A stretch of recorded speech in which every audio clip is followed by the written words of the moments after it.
کی ذرا ایک نظر نازش عیسیٰ والے، ذرا ایک نظر نازش عیسیٰ والے،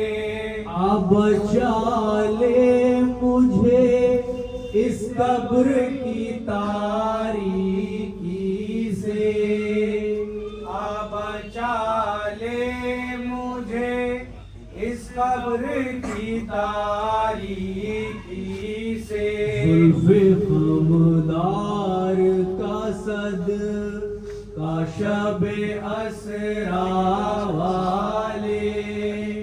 زلف خمدار کا صد کا شب اسرا والے، حشر میں بندے مولا کی طلب یوں ہوگی، حشر میں بندے مولا کی طلب یوں ہوگی، یاد کرتے ہیں تجھے دیر سے بطحا والے،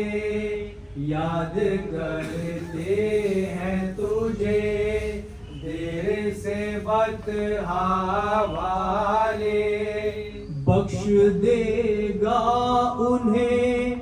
اللہ بغیر پرسش، بخش دے گا انہیں اللہ بغیر پرسش، جب پکاریں گے گناہگار یہ مولا والے، جب پکاریں گے گناہگار یہ مولا والے، رحم کر رحمت عالم کی قسم ہے تجھ کو، رحم کر رحمت عالم کی قسم ہے تجھ کو، اے محمد کے خدا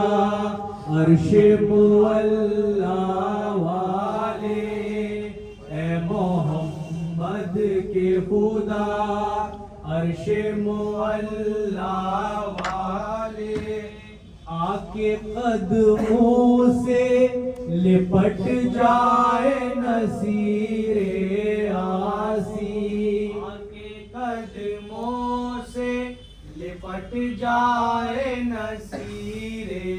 آسی، اے رسول عربی فاطمہ زہرا والے، اے رسول عربی فاطمہ زہرا والے، آ کے قدموں سے لپٹ جائے نصیر آسی، اے رسول عربی فاطمہ زہرا والے۔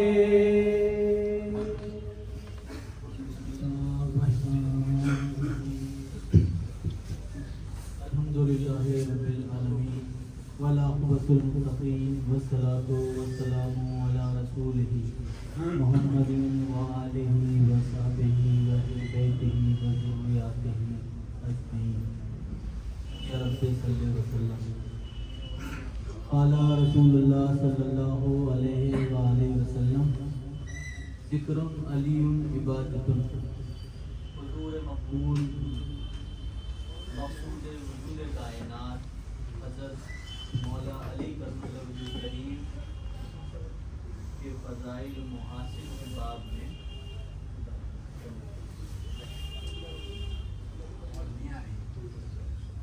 حضور سرکار دو عالم صلی اللہ علیہ وسلم کا ارشاد مبارکہ ہے، ذکر کرنا حضرت علی کا عبادت ہے، اور یہ حدیث مبارکہ جو ہر سال ہم بیان میں پڑھتے اور سنتے آئے ہیں، یہ حدیث مبارکہ کی راوی حضرت عائشہ صدیقہ رضی اللہ تعالیٰ عنہ ہیں، اور دوسرے راوی حضرت عبداللہ ابن عباس. اور جتنی کتب حدیث کتب سیر میں ہمیں یہ روایت ملتی ہے اس کے جو پرائمری سورس ہیں بنیادی ماخذ ہیں وہ حضرت عائشہ صدیقہ رضی اللہ تعالیٰ عنہ کے قول اور آپ ہی کی روایت اور دوسرے صحابی عبداللہ ابن عباس جو امام المفسرین ہیں ان کے قول سے ثابت ہے. آج کا متبرک دن 13 ماہ رجب المرجب 13 اور 17 مارچ کی ایک روایت 13 ہے ایک روایت 17 مارچ کی حضرت مولا علی کا کریم جب پیدا ہوئے تھے. اور جو عام الفیل کا مہینہ تھا وہ حضور کی پیدائش سے 29 سال کے بعد یعنی حضور کی عمر مبارکہ جب 30 سال کی ہوئی تو چاند کے مہینے کے اعتبار سے 13 رجب کا دن تھا جب حضرت مولا علی پیدا ہوئے. بہت سارے ہمارے مقررین اور بہت سارے خطبہ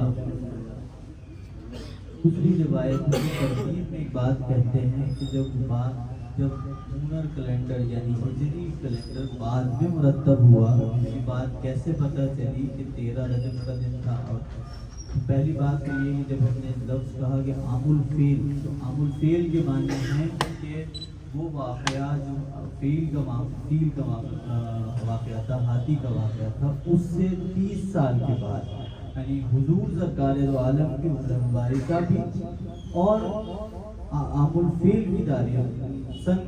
بھی 30 تھا یعنی حضور کی عمر مبارکہ ان قریب 30 کی ہوئی جاتی تھی اور مہینہ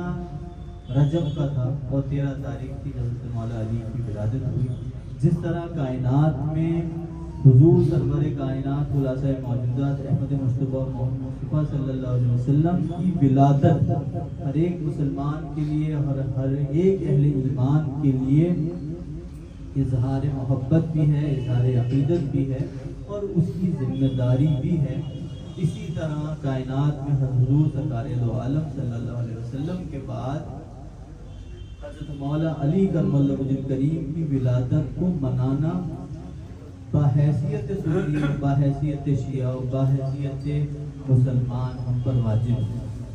بعض لوگوں سے غائبانہ میں نے سنا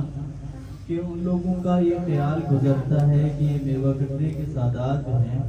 ان کا یہ شاید یا تو شیعہ ہو گئے ہیں یا مائل بشیعیت ہے کہ یہ حضرت مولا علی کی یوم وفات کو اور حضرت مولا علی کی یوم ولادت کو مناتے ہیں. دراصل ہمارے جد امجد جو مدینہ منورہ سے آگرہ تشریف لائے ابراہیم قطب مدنی رحمۃ اللہ علیہ جو جہانگیر کے آخری دور میں آئے وہ مشرباً قادری تھے اور محبان اہل بیت میں سے تھے اور سلسلہ عالیہ قادریہ کے اصول کے مطابق ہی جیسے حضرت ناگے چکربادی صاحب آپ بیتی میں لکھتے ہیں کہ نہ وہ کسی بادشاہ کے بلانے پہ آئے نہ کسی تجارت کے کام سے آئے بلکہ ان کا ہندوستان آنے کا مقصد خالصتاً سرکار دو عالم صلی اللہ علیہ وسلم کے حکم سے یہاں دین کی آبیاری کرنا تھا یہاں پہ پیغام مصطفی کو عام کرنا تھا. اور شہر اکبرآباد میں حضرت ابراہیم خود مدنی سے لے کر آج تک رضی اللہ تعالیٰ عنہم و رحمۃ اللہ علیہ کے دور کے زمانے سے لے کر آج تک اسی پیغام دین کو پھیلانے کا کام کیا جا رہا ہے. اور وہ کام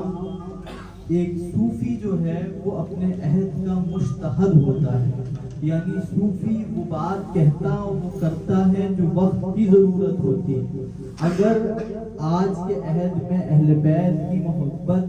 کم کی جا رہی ہے اہل بیت کی محبت کے فضائل محاسن کم بیان کیے جا رہے ہیں اس لیے ہم اہل بیت کی محبت پر زیادہ زور دیتے ہیں. اگر اہل تشیع سے سامنا ہوگا اور وہ صحابہ پر تبرہ اور صحابہ کی فضائل کے بارے میں اگر کلام کریں گے تو بحیثیت مجتہد اور بحیثیت مجدد اور بحیثیت ہادی قوم بحیثیت مبلغ دین ہماری ذمہ داری ہو جاتی ہے کہ ہم پاسبان حرمت صحابہ بن جائیں. اس وقت ہم حفاظت کریں صحابہ کی حرمت و فضائل و محاسن کی. لیکن ہم دیکھتے ہیں کہ آج جو فرقہ سنیت کو سب سے زیادہ ریپریزنٹ کر رہا ہے، سب سے زیادہ جو سنیت کو بیان کرنے والا فرقہ ہے، وہ سنیت کا انسٹنٹ اور نیا ورژن جو ہے وہ ناسبیت ہے، اور وہ ناسبیت بغض اہل بیت کی شکل میں نظر آتی ہے. اس لیے ایک روایت ہے حضور سرکار دو عالم مسند ابو یعلا میں ہے کہ حضور سرکار دو عالم تشریف فرما تھے. معجم الکبیر میں بھی اس کو نقل کیا. معجم الکبیر، معجم اوسط، معجم اصغر، یہ مجموعات ہیں حدیث کتاب کے. تو معجم اوسط میں ایک روایت امام بیہقی نے لکھی کہ حضور سرکار دو عالم نے فرمایا کہ کوئی شخص 4 سوال جب تک اس سے نہ ہو جائیں وہ اس عالم سے اس عالم کی طرف نہیں جا سکتا. اور پہلا سوال یہ ہے کہ اس نے زندگی کس طرح گزاری، یعنی اپنی عمر کو کن چیزوں میں بوڑھا کیا. اور دوسرا سوال کہ پیسہ کہاں سے کمایا اور کہاں خرچ کیا. اور تیسرا سوال اللہ اور اس کے رسول کے بارے میں اس کا عقیدہ اور اس کا ایمان کس طرح کا تھا. اور چوتھا سوال یہ کہ وہ میرے اہل بیت کے بارے میں کیا خیال رکھتا تھا. تو صحابہ اکرام نے اس موقع پر فرمایا کہ یا رسول اللہ صلی اللہ علیہ وسلم، آپ نے ہمیں حکم دیا ہے کہ اہل بیت سے محبت کریں. آپ کی اہل بیت کے افراد میں، یعنی بنت پاک میں اور حضور کے بھائیوں کی اولاد میں اور حضور کے پورے خطبے میں ازواج مطہرات بھی بالشمول عمومی طور پر اس میں شامل ہی ہیں. فرمایا کہ آپ کے اہل بیت میں کوئی ایک شخص ہے جس سے ہمیں پتہ چلے کہ یہ شخص آپ کے اہل بیت سے محبت کرتا ہے. گویا کوئی میڈیفر ہے، کوئی حرمت ہے، کوئی علامت ہے آپ کی اہل بیت کی محبت کی، جس سے پتہ چلے کہ یہ شخص واقعی اہل بیت کا محب ہے یا نہیں ہے. یعنی کیسے معلوم کریں کہ وہ شخص سچا اہل بیت کا محب ہے، آپ کے گھر والوں کا سچا چاہنے والا ہے. تو حضور سرکار دو عالم کے پاس حضرت مولا علی تشریف فرما حاضر تھے. آپ نے ان کے کندھے پر ہاتھ رکھا اور فرمایا میرے اہل بیت کی حجت یہ ہے، اگر تم دیکھو کہ وہ دوسرے افراد سے محبت کا دعویٰ کرتا ہے لیکن اس کے سینے میں بغض علی ہے تو سمجھ لو وہ دوسری محبت میں بھی جھوٹا ہے. اس کی محبت کی بنیاد یہ ہوگی کہ اسے حضرت مولا علی سے محبت کرنی پڑے گی. حضور کے الفاظ میں نے تشریح کی. حضور نے صرف لفظ یہ فرمایا کہ میرے اہل بیت کی محبت میں حجت علی ہے، یعنی حضرت مولا علی کی محبت حجت ہے. اور صوفی اپنے دور میں کیسے مجتہد ہوتا ہے اس کی پہچان یہ ہے کہ حضور قطب ربانی غوث سمدانی محبوب سبحانی حضرت شیخ عبد القادر جیلانی بغدادی رضی اللہ تعالی عنہ، جو کہ اکابر اولیاء اللہ اور تمام صوفیاء کے 12 ائمہ طاہرین اور امام حسن عسکری علیہ السلام کے بعد اور امام مہدی علیہ السلام سے پہلے تک ولایت کبریٰ الکبیر اور قطب الاقطاب عالم کے سب سے بڑے منصب پر فائز رہیں گے. انہوں نے اپنے دور میں بغداد میں جبکہ اہل تشیع کا مذہب اور خوارج کا مذہب بہت تیزی سے بڑھ رہا تھا، تو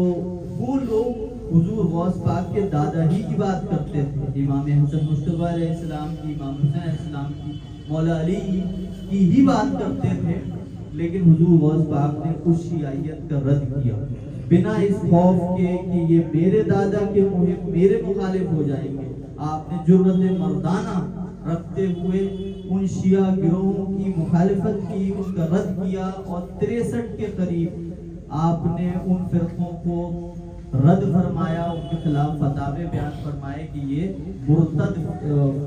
فرقے ہیں. جبکہ مصلحت کا تقاضا یہ تھا کہ حضور غوث پاک ان کو بھی اپنے مریدین میں شامل کر لیتے، اپنے حلقہ ارشادات میں شامل کرتے، اپنے متبعین میں سے بنا لیتے. لیکن حضور غوث پاک نے اجتہاد سے کام لیا. اسی طرح محبوب الہی نظام الدین اولیاء رحمۃ اللہ علیہ نے شادی نہیں کی. اس کی وجہ یہ تھی کہ اس وقت دلی میں 4 5 شادیاں کرنے کا 4 شادیاں کرنے کا شرعی طور پہ رواج تھا. تو اس کی تردید میں آپ نے ایک مثال پیش کی. اسی طرح سے صوفی جب ہندوستان تشریف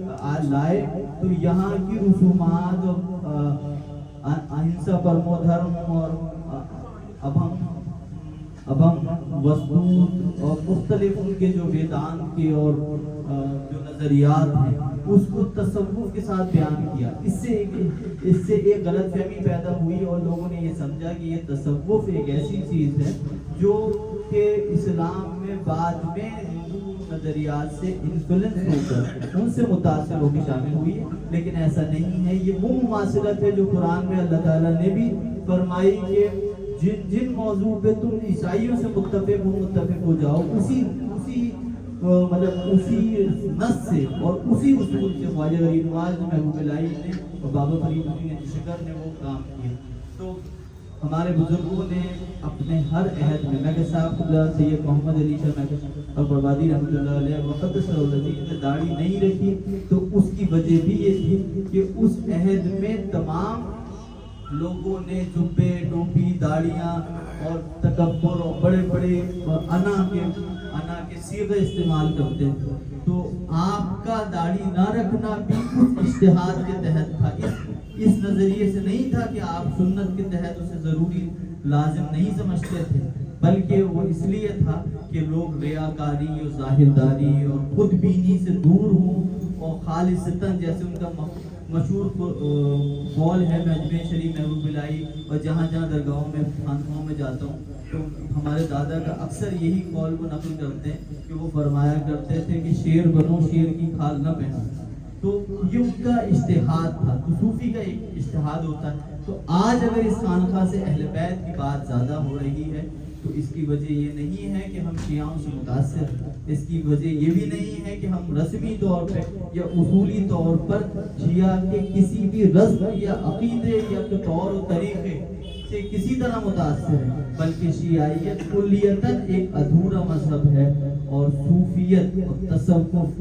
سنیت شیعیت اور توحیدیت یعنی رسالت اور توحید کی کامل پیروی کے ساتھ صوفیوں کا جو پیغام ہے وہ عقیدے کے طور پر سب سے کامل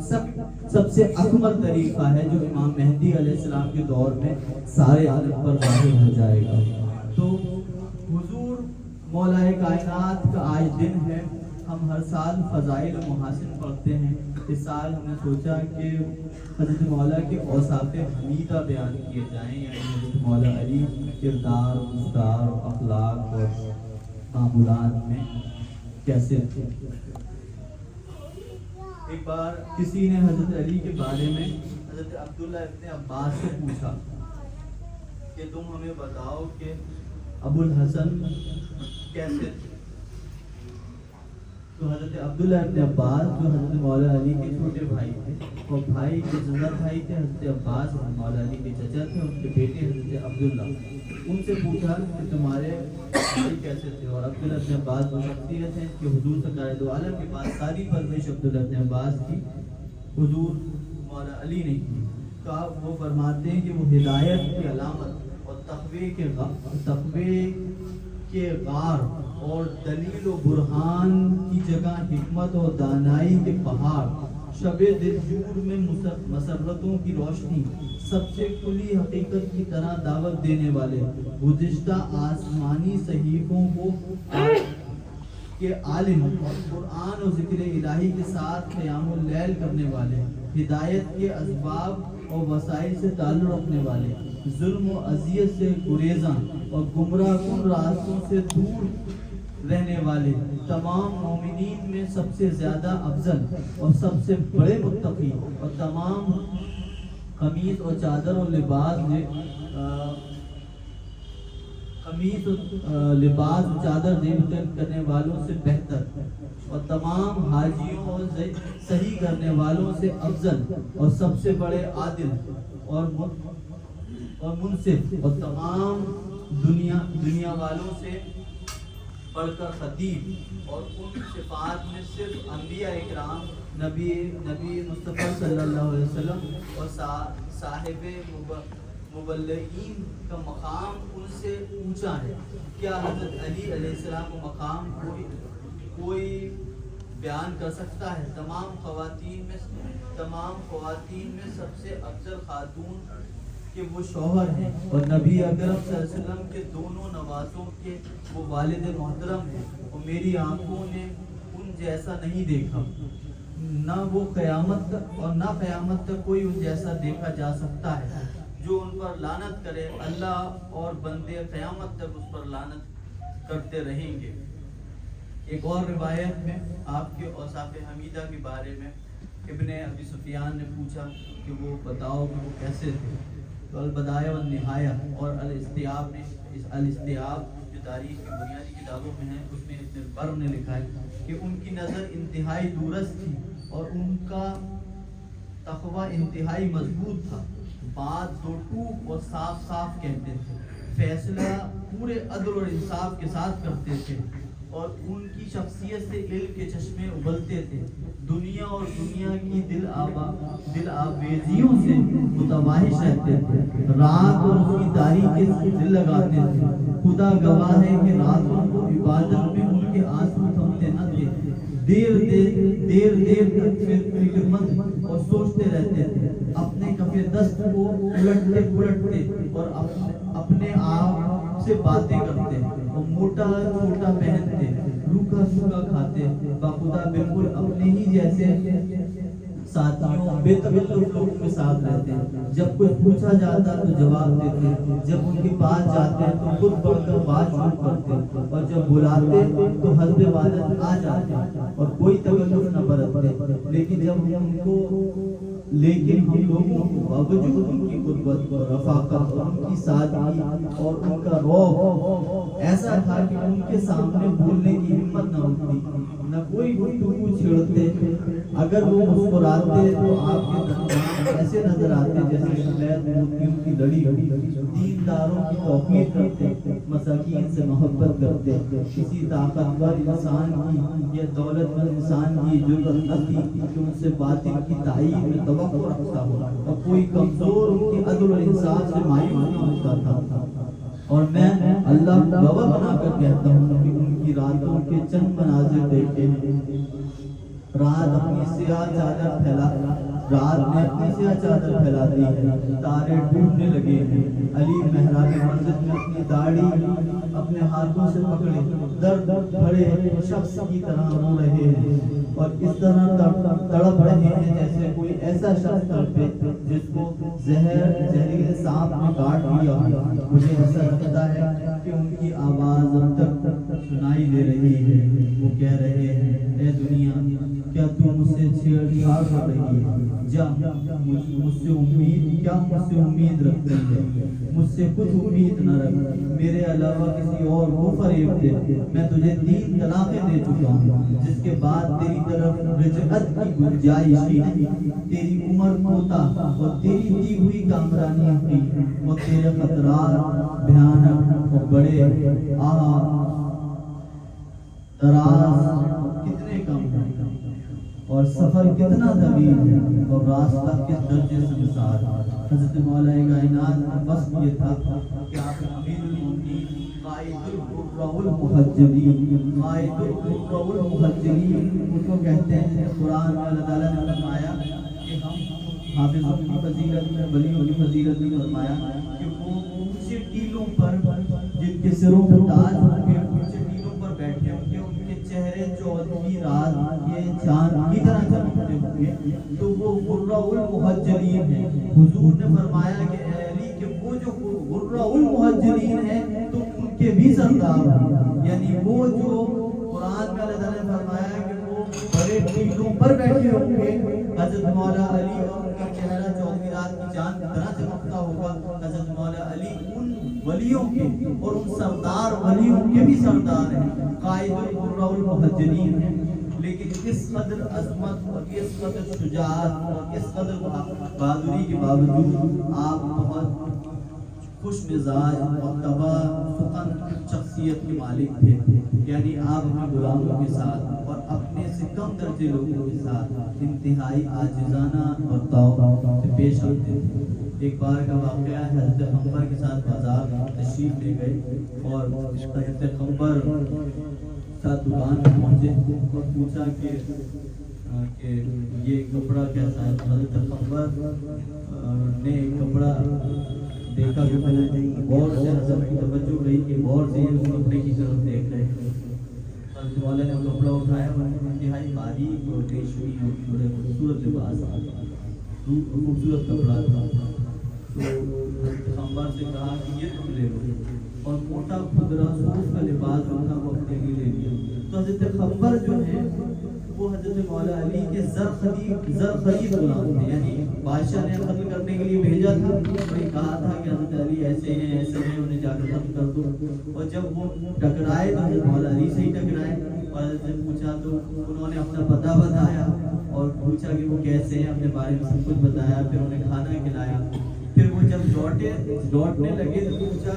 کہ اے شخص مجھے یہ تو بتائیے کہ آپ نے میری بڑی مدد کی ہے, آپ ہیں کون؟ آپ نے علی علیہ السلام کو قتل کرنے کے لیے جو معلومات میں نے فراہم کی تھی وہ پوچھی آپ سے دریافت کی, وہ آپ نے مجھے بتائی ہے, مجھے بتائیے کہ آپ ہیں کون؟ تو حضرت مولا علی نے فرمایا کہ تم جسے قتل کرنے کے ارادے سے آئے ہو میں وہی ہوں, میں علی ہوں.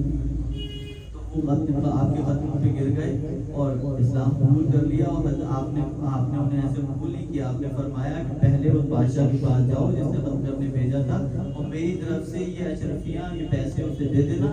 ریال دے دینا, اور کہنا کہ میں چاہتا ہوں اگر آپ کی اجازت ہو تو آپ کا غلام جو آپ نے قتل کرنے کے لیے بھیجا ہے یہ مسلمان ہونا چاہتا ہے, اگر آپ کی اجازت ہو تو میں اس کو خرید لوں. تو وہ اس بادشاہ نے کہ بعد جب حضرت پیغمبر کے پیسے حضرت مولا علی کے لے کے گئے تو آپ نے کہا کہ وہاں میں نے بادشاہ نے کہا کہ میں نے تمہیں ارادے سے بھیجا تھا, اب تم اپنی مرضی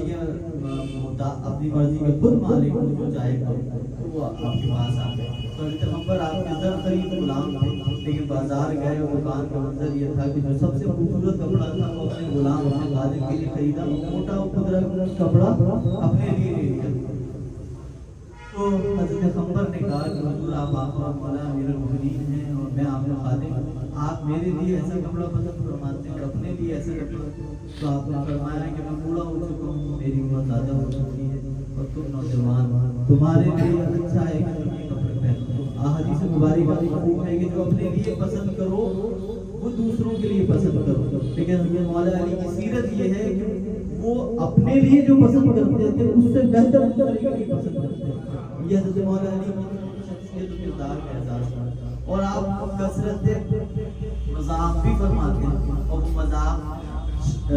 جو اصول لطائف ہیں اور لطائف خمسہ کی سب سے بہترین مثال ہے, جس میں کئی معنی نکلتے تھے, جس میں سے غم کا پہلو نہیں نکلتا تھا بلکہ لطافت کا پہلو نکلتا تھا. آپ کے مزاج میں بہت آزمائی تھی, اس لیے حضرت عمر سے کسی نے پوچھا کہ آپ کا کیا گمان ہے, آپ کے بعد خلیفہ کون بنے گا؟ تو انہوں نے کہا کہ میرے بعد خلافت کے بارے میں مجھے لگتا ہے کہ لوگ عثمان غنی پر اکٹھا ہو جائیں گے, اور یا پھر یہ ہو سکتا ہے کہ حضرت ابو الحسن پر اکٹھا ہوں, حضرت مولا علی پر اکٹھا ہوں. لیکن ان کا مزاج یہ ہے کہ حضرت عثمان بہت حیا والے اور بہت ہی معاملہ فہمی سے تھوڑا پرہیز کرنے والے, یعنی معاملہ فہمی سے بہت زیادہ آگاہ نہیں ہے. لیکن حضرت علی بہت علم والے بھی ہیں, قابل بھی ہیں, اور بہت زیادہ مذاق کرنے والے ہیں, اور مجھے لگتا ہے کہ وہ اس عمر کے زیادہ مستحق ہیں. ایک روایت یہ بھی آتی ہے. تو حضرت مولا کائنات کے جو معاملات تھے, اگر میں آپ کا سراپا بیان کروں, حالانکہ اہل ظواہر نے اس کو بیان کیا ہے, اور اہل باطن کہتے ہیں. امام حسین عظیم صاحب رحمۃ اللہ علیہ کا شعر ہے, چمن کو دیکھنے والے کلی ہو گل ہو اور گل کی ادا ہو. تو آپ کا باطن تو کوئی نہیں دیکھ سکتا, لیکن ظاہری اور صاف حمیدہ جیسے سیرت نبوی کے بیان ہوتے ہیں اس طرح سے لکھنے والوں نے لکھا ہے کہ حضرت مولا علی کرم اللہ کریم و علیہ السلام کشادہ پیشانی رکھتے, آپ کے کندھوں پر گوشت پر تھا, اور کندھے سے لے کر کلائی تک ہاتھ ایسا معلوم ہوتا تھا کہ جیسے کسی نے گوندھا ہو, یعنی اتنی پرگوش تھا. اور آپ کی کلائی اور آپ کا پنجہ ایک معلوم ہوتا تھا. آپ کی آنکھیں بڑی تھی, پیشانی کشادہ تھی, بال آخری عمر میں سفید ہو گئے تھے, لیکن آپ تیزاب نہیں لگاتے تھے. حالانکہ تیزاب لگانے کو شرعاً آپ غلطی بیان فرماتے کہ حضور نے اجازت دی ہے, لیکن میں یہ نہیں سمجھتا, میں اس کو ریاکاری کرنا مانتا ہوں کہ میں اپنی عمر کو چھپاؤں. تو آپ تیزاب نہیں لگاتے, اور آپ کی گردن چوڑی تھی سراہی کی طرح، لیکن اس کی چوڑائی اس طرح سے نہ تھی جیسے اکثر لوگوں کی آپ نے دیکھی وہ ڈول معلوم ہوتی، بلکہ سراہی کی طرح نفاحت اس کے اندر تھی۔ آپ کا سینہ کشادہ تھا اور پیٹ بڑا تھا، لیکن پیٹ ابھرا ہوا نہ تھا، بلکہ وہ سینے سے پیٹ تک ایک ایسی مضبوط شخصیت نظر آتے ہیں کہ جب آپ تلوار لے کے آگے بڑھتے تو ایسا معلوم ہوتا کہ کوئی قوی جسم اور پختہ شخصیت، پختہ کردار آگے بڑھ رہا ہے، اور آپ پیر جما کے رکھتے اور بہت آہستہ چلتے، لیکن جب جنگوں میں آپ قدم بڑھاتے تو بہت چستی کے ساتھ بڑھاتے، اور آپ کی تلوار چلانے کی رفتار وہ ہوتی کہ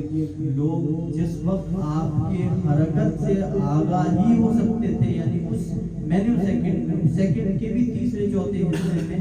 وہ حرکت کرتے، اتنے میں آپ کی تلوار چل جایا کرتی، یعنی بہت چست اور درست رہنے والے اور فیصلہ کن بات کرنے والے۔ یمن کا واقعہ ہے کہ حضور سرکار دو عالم نے ایک دن آپ کو بھیجا اور کہا کہ یمن جاؤ اور وہاں کے سرداروں کا فیصلہ کرو۔ حضرت مولا علی نے کہا کہ حضور میں نوجوان ہوں اور یمن میں بڑے بڑے اکابرین ہیں، بڑے بڑے سوداگر ہیں اور بڑے بڑے قوم کے رہبر ہیں، میں ان کے درمیان کیسا فیصلہ کروں گا؟ تو آپ نے اپنا دست مبارکہ حضرت مولا علی کے سینے پر رکھا اور فرمایا کہ تمہیں اب فیصلہ کرنے میں دقت نہیں ہوگی۔ تو حضرت مولا علی کے فیصلے حضرت مولا حضور سرکار دو عالم کے پاس خط کے ذریعے بھیجے جاتے تھے کہ آپ نے اپنا جو قائد بھیجا ہے یمن میں ہمارے، اس نے ہمارے ان مسئلوں پر یہ فیصلہ کیا۔ تو حضور خط کے جواب میں اکثر یا زبانی طور پہ اکثر فرما دیتے کہ علی کی جگہ میں بھی ہوتا تو یہی فیصلہ کرتا۔ تو آپ سے پوچھا گیا کہ آپ اتنے پیچیدہ فقہی مسائل کو اتنی آسانی سے کیسے بیان فرما دیتے؟ تو حضرت مولا علی نے فرمایا کہ اس دن جب سے حضور نے میرے سینے پہ اپنا دست اقدس رکھا ہے، مجھے ایک لمحے بھی دیر نہیں لگتی کسی مسئلے کے سمجھنے میں اور اس کے حل کو بیان کرنے میں۔ تو حضرت مولا علی سب سے بڑے قاضی ہیں امت محمدیہ کے، سب سے بڑے زاہد ہیں، سب سے بڑے متقی ہیں، سب سے بڑے پرہیزگار ہیں، اور امت محمدیہ کے سب سے محتاج شخصیت اور سب سے بہادر اور سب سے حوصلہ مند، اور آپ کی شخصیت کو بیان کرنے کے لیے صرف اتنا بیان کر دینا ہی کافی ہے کہ حضور سرکار دو عالم نے ایک دعا فرمائی۔ حضرت مولا سے کسی نے پوچھا کہ آپ کو حضور کی دعاؤں میں سے اور اپنی محبتوں میں سے سب سے زیادہ عزیز کیا ہے؟ تو حضرت مولا علی نے فرمایا کہ مجھے حضور نے بہت ساری دعائیں دی، لیکن سب سے زیادہ دعا جو مجھے حضور کی عزیز ہے وہ یہ۔ ایک دن میں بیمار تھا، حضور میرے پاس تشریف لائے اور اپنی چادر میرے اوپر ڈال دی، آدھی چادر میرے اوپر ڈال دی اور 2 رکعت نماز پڑھی، اور نماز پڑھ کے سلام پھیر کے دعا کی اور فرمایا کہ علی اٹھو، تم اچھے ہو گئے ہو، میں نے آج وہ سب تمہارے لیے مانگ لیا جو اپنے لیے مانگا، اور بس ایک چیز ہے جو اللہ تعالیٰ نے مجھے دی ہے اور تمہیں نہیں دی، وہ یہ کہ میں نبی ہوں اور تم ولی ہو، تم پہ نبوت، تم پہ ولایت، تم خادم، میں خادم نبوت ہوں، تم شارع ولایت، تم سے ولایت کی شروعات ہوگی۔ یہ میں نے نظام کے لئے کہ حضور کے لفظ یہ ہیں، شرح میں بیان کیا، حضور کے لفظ یہ ہیں، میں نے سب کچھ تمہارے لیے مانگا سوائے اس کے کہ مجھ میں نبوت ہے اور تمہیں ولایت ہے۔ تو حضور سرکار دو عالم کی یہ دعا جو تھی، حضرت مولا علی فرماتے ہیں کہ میرے لیے سب سے زیادہ عزیز تھی، اور فرمایا کہ میں نے سب کچھ مانگ لیا۔ صحابہ اکرام حذیفہ بن یمان سے کسی نے پوچھا کہ آپ صحابہ، اب یہ حذیفہ بن یمان جو ہے رازدار رسول ہیں، اور یہ وہ شخصیت ہے کہ حضرت عمر کو اپنے ساتھ رکھتے اور پوچھتے کہ اس شخص کے بارے میں آپ بتائیے کہ حضور کیا فرماتے ہیں، اس شخص کے بارے میں حضور کا کیا موقف ہوتا۔ تو حذیفہ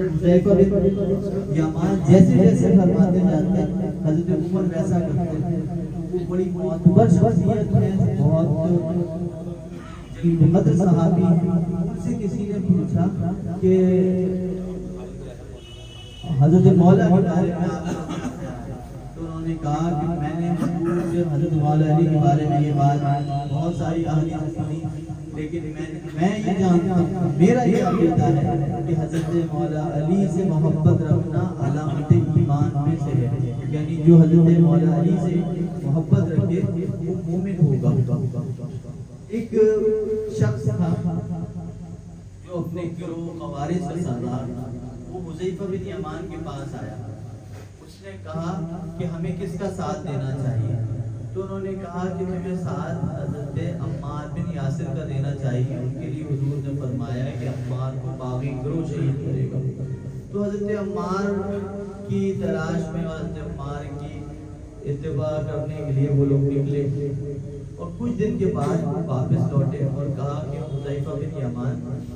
آپ نے ہم سے فرمایا کہ عمار کی اتباع کرو، لیکن وہ عمار بن یاسر مولا علی سے ملحق رہتے ہیں اور ان سے جڑے رہتے ہیں اور آپ نے ہمیں ان سے ملنے کی ان کے ساتھ رہنے. اب ہم کیسے ان کے ساتھ رہیں؟ یعنی وہ گروہ جو تھا اس کے دل میں بغض تھا مولا علی کے لیے، لیکن وہ حق کی تلاش کر رہے تھے. اور حضور نے حذیفہ بن یمان نے فرمایا کہ عمار بن یاسر کے ساتھ رہو. عمار بن یاسر خادم کی حیثیت سے، مرید کی حیثیت سے، متبعی کی حیثیت سے حضرت مولا علی کے ساتھ رہتے ہیں. مولا علی کی قیادت میں پیچھے پیچھے چلتے ہیں اور ان کے لیے حضور نے فرمایا تھا طیب المطیب. اور وہ 8ویں صحابی ہیں جو مسلمان ہوئے اور وہ صحابی ہیں جن کے ماں باپ کو شہید کر دیا گیا لیکن انہوں نے اسلام نہیں چھوڑا. تو بہت اکابر صحابیوں میں سے. تو حذیفہ بن یمان بھی فرماتے ہیں کہ میں نے سنا، میں نے بہت ساری حدیث شریفیں سنی لیکن حضور مولا علی کے بارے میں نے حضور سے سنا کہ علی سے مومن ہی محبت کریں گے اور منافق تم سے بغض رکھیں گے. اب ہم میلاد مبارکہ کے چند سطر پڑھ کر سلام کی طرف آتے ہیں. حضرت مولا کائنات مولا کائنات کے علم کے بارے میں حضرت جنید بغدادی رحمۃ اللہ علیہ فرماتے ہیں کہ حضور نے فرمایا کہ اللہ تعالیٰ کے علم کے 10 حصے ہیں اور ان 10 حصوں میں سے اللہ تعالیٰ نے مجھے ایک حصہ دیا ہے اور اس ایک حصے کے 100 حصے ہیں جس میں سے 99 حصے میرے پاس رکھے اور ایک حصہ کائنات میں بانٹا. اور فرمایا کہ میرے اس 100 کے اگر 10 حصے میں تقسیم کیا جائے تو میرے ان 9 حصوں میں سے میں نے سارے حصے حضرت علی کو دیے اور ایک حصہ باقی سارے لوگوں میں بانٹا اور حضرت علی میں بھی شریک ہے. تو حضرت جنید بغدادی فرماتے ہیں حضرت مولا علی اگر سیاسی معاملات سے اور دوسرے مشکلات سے موقع ملتا، فرصت ملتی تو وہ ہمیں وہ علم لدنی اور علم معرفت دے جاتے ہیں اور وہ علم کے خزانے دے جاتے ہیں کہ جس کی برداشت کرنے کی طاقت ہمارے نہ ہوتی. روایت ہے کہ جب تک آپ شکم مادر میں رہے کبھی اپنی ماں کو بت کے سامنے سر نہ جھکانے دیا، نہ سجدہ کرنے دیا. اسی وجہ سے آپ کا لقب ہوا کرم اللہ وجہہ، یعنی آپ کے منہ کو اللہ نے مکرم کیا. اور نقل ہے کہ جب مدت حمل کی پوری ہو گئی تو ایک روز رسول اللہ صلی اللہ علیہ وسلم عبداللہ بن عباس اور حضرت عباس اور ایک گروہ بنی ہاشم کا اور کچھ لوگ بنی عزی کے بیت الحرام میں بیٹھے تھے. فاطمہ بنت اسد آئی اور آپ کا بدلہ ہوا تھا.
دریائے فیضانے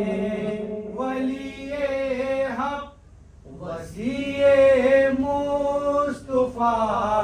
دریائے فیضان امام دو جہان ابلائے دین و ایمان امام دو جہان قبلائے دین و ایمان میں ظلمت کشائے مشعل تاریکی عالم میں ظلمت کشائے مشعل تاریکی عالم سراپا جلوہ نور تمامی مہر تابان سراپا جلوہ نور تمامی مہر تابان امیر کشور فخر شہ اقلیم و عرفان امیر کشور فخر شہ اقلیم و عرفان خدا گوئے خدا دا نے خدا بھی نے خدا شان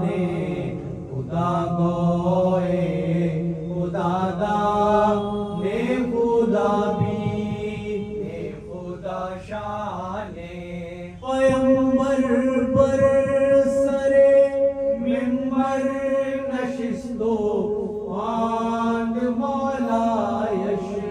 پیمبر بر سر منبر نشستو خواند مولا یش کا مولا یشرا باشد اندر خلق برہان تا مولا یشرا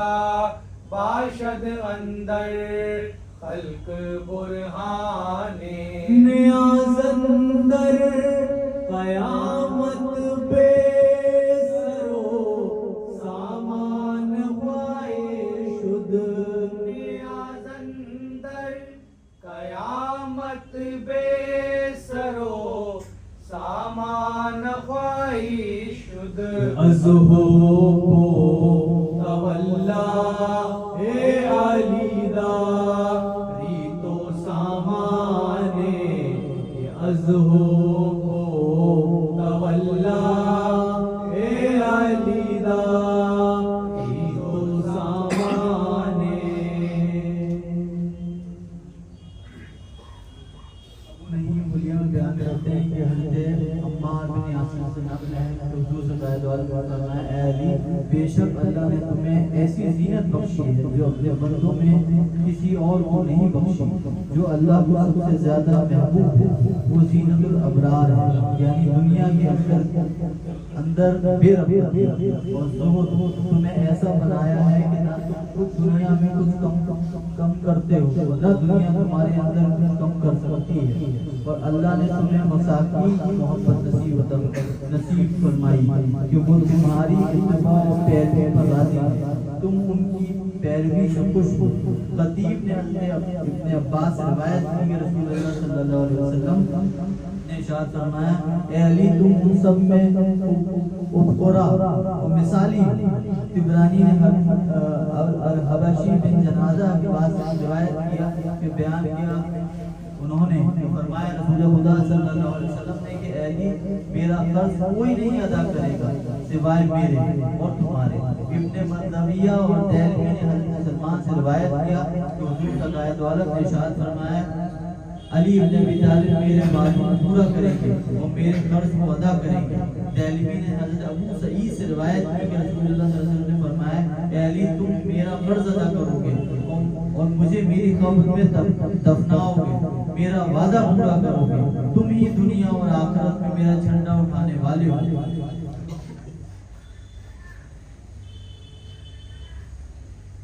نقل ہے کہ جب مدت حمل کی پوری ہو گئی تو ایک روز رسول خدا صلی اللہ علیہ وسلم حضرت عباس بن عبد المطلب اور ایک گروہ بنی ہاشم کا اور کچھ لوگ بنی عزی کے بیت الحرام میں بیٹھے تھے. فاطمہ بنت اسد آئیں اور رنگ ان کا بدلا ہوا. رسول اللہ صلی اللہ علیہ وسلم نے پوچھا کہ اے مادر مہربان تمہارا کیا حال ہے؟ وہ بولی کہ میرے درد ہے، دعا مانگنے آئی ہوں. انہوں نے طواف شروع کیا کہ ناگاہ آثار ولادت کے پیدا ہوئے اور دوڑی. رسول مقبول صلی اللہ علیہ وسلم نے فرمایا ماں جلد حرم میں جاؤ اور طواف کرو، واللہ اللہ زبان والا ہے اور یہ اس کا گھر ہے. اتنے میں مجال باہر جانے کی نہ رہی. ملائکہ نے دروازہ خانہ کعبہ بند کر دیا، یعنی دیوار خانہ کعبہ شق ہوئی اور فاطمہ بنت اسد اندر گئی. پھر دیوار برابر ہو گئی اور مخلوق کی نگاہوں سے پوشیدہ ہو گئی. لوگوں نے چاہا کہ ہم بھی حجرہ خانہ کعبہ میں جائیں. دروازہ نہ معلوم ہوا اور وہاں جانا ممکن نہ ہوا. وہاں پر جب فاطمہ بنت اسد زیادہ بے قراری ہوئی تو انہوں نے اللہ کی غرض سے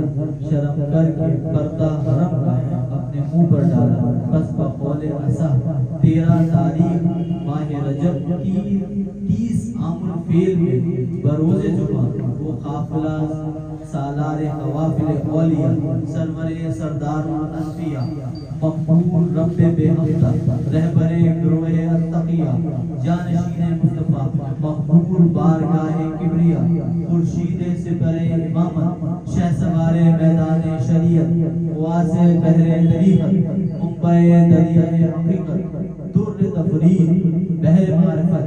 واقف اسرار سرمدی رازدار رموز لم یزلی مظہر تجلیات مصدر فتوحات کعبہ ارباب حاجات قبلہ صاحب مرادات مشکل کشائے عالم حاجت روائے عالم و آدم مجموعہ کمالات قدسیہ جامع عادات ملکیہ کرار غیر فرار قاتل کفار وارث احمد مختار سپہ سالار محمد مصطفیٰ پیشوائے اولیاء اللہ امیر المومنین یاسر المسلمین رہنمائے سالکین سلطان الکاملین شہنشاہ عارفین حضرت اسد اللہ غالب مطلوب کل طالب علی ابن ابی طالب علیہ السلام نے الف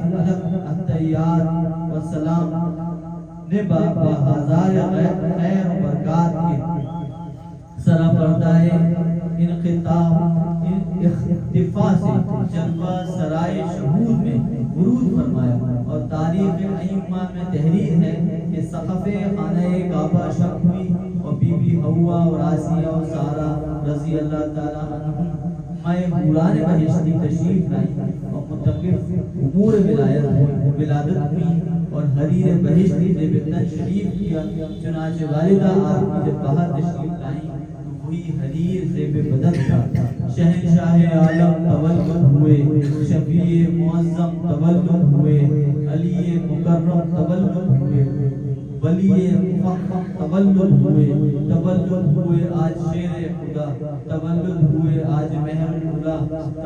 تولد ہوئے افتخار رسول تولد ہوئے سرور جزکل تولد ہوئے شاہ حیدر لقب تولد ہوئے شاہ صفدر لقب تولد ہوئے مہر اوج قدیم سخی و شجاع و علیم و کریم تولد ہوئے بیر ملک عظیم جواد و کریم و رؤوف و رحیم تولد ہوئے ماہ برج نعیم علی و ولی و وسیع و وسیم تولد ہوئے قاسم